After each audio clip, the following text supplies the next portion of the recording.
சிரிப்பையே மறந்துட்டோம். எல்லாத்துக்கும் ஒரு அர்த்தம் வச்சுருக்கோம். யார்கிட்ட சிரிக்கணும்னு ஒரு லிமிட் வச்சுருக்கோம். ரொம்ப கஷ்டம் சார். சிரிக்கணும், வாயை விட்டு சிரிக்கணும். நீங்கள் வாயை விட்டு சிரிக்கிறீங்களோ இல்லையோ, ஒன்று சொல்கிறேன், உங்கள் முகம் சிரித்த முகமாக இருந்ததுன்னா எல்லாருக்கும் உங்களை பிடிக்கும். எல்லாருக்கும் உங்களை பிடிக்கும்.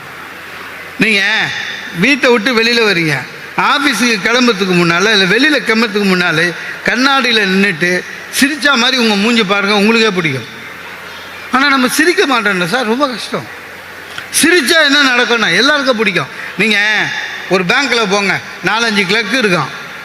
ஒரு கிளர்க்கை பார்த்தீங்கன்னா சிரித்த மூஞ்சியோடு இருப்பான். நம்ப மாட்டீங்க, எல்லா கஸ்டமரும் அவங்ககிட்ட தான் போவான். நம்மளே சொல்லியிருக்கோம் தெரியுமா, சிரித்த மூஞ்சி சார், நல்லவன் சார் அப்படின்னா. அதான் நல்லவன்ற பேர் வேறு கிடைக்கும்.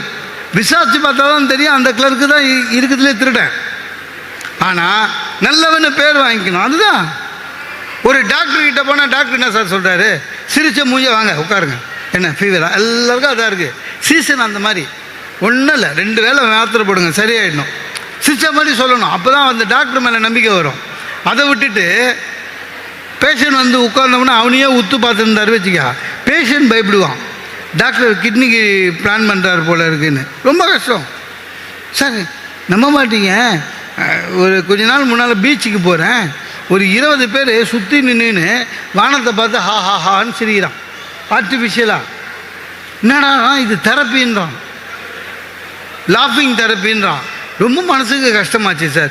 இந்த உலகத்தில் இருக்கிற உயிர்களில் சிரிக்கிறது மனுஷன் மட்டும்தான்.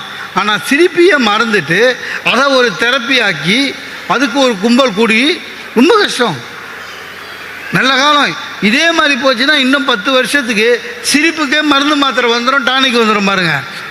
ஏன் சிரிங்க, சிரிச்ச மாதிரி இருக்கணும்ல. நகைச்சுவை உணர்வு இருக்கிறவன் தான் சார் இளமையாகவே தெரியும் இருப்பான். உண்மையிலேயே சொல்கிறேன்.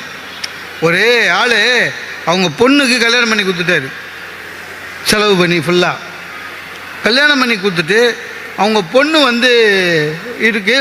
முதல் நாள் கல்யாணத்துக்கு அப்புறம் முதல் நாள் விருந்துக்கு மாப்பிள்ளை வீட்டுக்குள்ளே வந்துக்கிறான். இந்த ஆள் வாசப்படியில் உட்காந்துக்கிறாரு. யார்? பொண்ணுக்கு அப்பா. ஒரு பிச்சைக்காரன் இவர்கிட்ட ஐயா சாமி வேணாம்.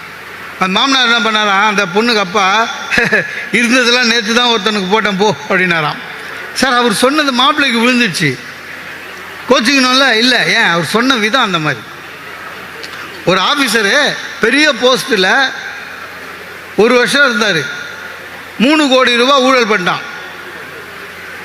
3 கோடி அரெஸ்ட் பண்ணிட்டாங்க. கோர்ட்டுக்கு போகிறான், கேஸு இருக்கு. ஜட்ஜி பார்க்குறாரு, என்னாச்சு அப்படின்னாரு. கேஸ் ஷீட்டு திருப்பி பார்க்குறாரு. ஜட்ஜி, ஒரே வருஷத்தில் 3 கோடியா, எப்படியா? அதுக்கு அந்த ஆள் சொன்னானா, சார் நீங்கள் ஆச்சரியத்தில் கேட்குறீங்களா இல்லை ஆதங்கத்தில் கேட்குறீங்களான்னு தெரிஞ்சால் நல்லதுன்னா. ஜட்ஜி சிரிச்சிட்டாரு. ஏன்னா நகை சார், மகாத்மா காந்தியை எப்பவுமே எல்லாருமே சீரியஸான ஆளாக பார்த்துட்டு இருக்கான். இல்லை, மகாத்மா காந்தியை போல் நகைச்சுவை உணர்வு கொண்டவன் யாருமே கிடையாது.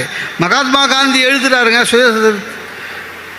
தன்னுடைய குறிப்பில் எழுதுகிறாரு, நான் எனக்கு மட்டும் நகைச்சுவை உணர்வு இல்லை என்றால் என்றைக்கோ நான் தற்கொலை பண்ணியிருப்பேன். உண்மையிலே அப்படிதான். சில பேர் நம்மளோட பெரிய விஷயம் என்ன தெரியுமா, எல்லாரும் சொல்கிறதையும் ஏற்றுக்கிட்டு கவலைப்படுறது.